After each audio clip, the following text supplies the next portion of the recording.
Assalamu alaikum warahmatullahi wabarakatuh. My name is Aliza Kim and I work with a lot of people who are just learning about Islam. So in this series, I am going to be coaching you on the basics of Ramadan.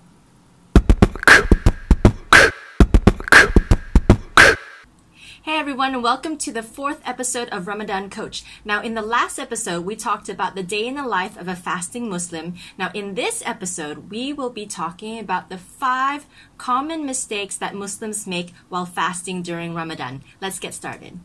Okay, so number 1, accidentally swallowing anything. So that means accidentally swallowing water while you're making wudu, or while you're brushing your teeth, or while you're swimming, or while you're showering or bathing, anything like that.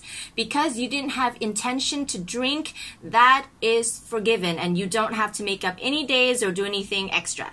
Common mistake number 2, eating past the time when you're supposed to stop at Fajr. Now, lots of people do this. And, the easiest way to go about this is to always know what time Fajr is and pace yourself. So before you start eating sahur, you should look at the time, see what time Fajr is, maybe set an alarm for about 5 minutes before so you know that you have to stop eating. And then once the alarm goes off, stop eating, maybe drink some water and just get ready for making wudu and then praying Fajr. Okay, so now there is a problem related to this in that some people, when they hear the adhan, they still have food and water in their mouth and they're like, okay, can I still swallow it or do I have to spit it out? Okay, now that one is a pretty tricky discussion. So I have provided you with a link, I don't know, here or here, somewhere up here, with a full discussion about that from a pretty trusted website, so you can go read that. I'm not going to go over it. Common mistake number 3, leaving all types of worship when you start to menstruate. Okay, so obviously this one is just for the ladies, right? Okay, now ladies, when you begin menstruating during Ramadan, you don't abandon every single act of worship. Basically, what you can't do is you can't offer salah and you can't offer any prayer. So anything that has to do with the, performing the rak'at, so that means salah, that means tarawih, that means the sunnah prayers. So all these things you can't do, and also you can't fast. Obviously, you can't fast.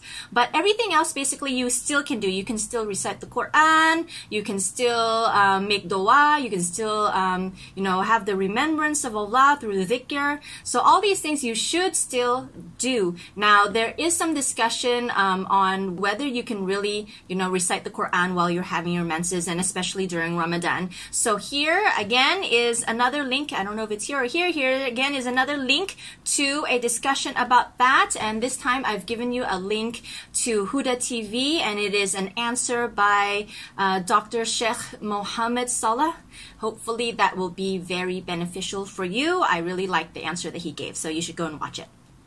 Okay, so common mistake number 4 is leaving the fast without a valid reason. Now, a lot of people ask, what if I vomit? What if I bleed? What about this? What about that? Right? So let's talk about vomiting and bleeding. So if you vomited without intention, so you felt sick and you vomited, or you just, you were bleeding without, intending to. So maybe you got a nosebleed all of a sudden, the air is dry, or you're dehydrated. Okay, these things do not invalidate your fast. So keep on fasting. However, if you're like vomiting a lot or you're bleeding a lot, you're probably already pretty sick. So there is another ruling for illness. When you are ill and you are not fit to fast, you should stop fasting.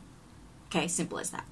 Okay, so common mistake number 5, and this is the last one, is when Muslims don't control their physical desire properly. So now we know that if someone has intimacy during the daylight hours of Ramadan, then your fast is definitely broken, right? But what happens if a person has a wet dream, or they think about something, there's discharge? Does that invalidate the fast as well?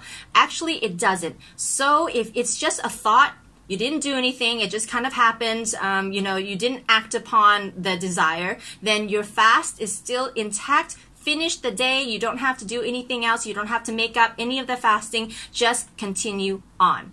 Okay, so those were 5 common mistakes that Muslims make during the fasting month of Ramadan. In the next episode, we are going to be talking about the 10 most popular acts of worship done during Ramadan so that you can have maybe more ideas for yourself and maximize your rewards during this special month.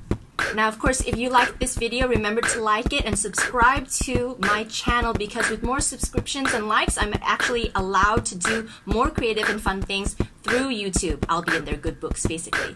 Okay, so I hope to see you in the next episode of Ramadan Coach. See you then.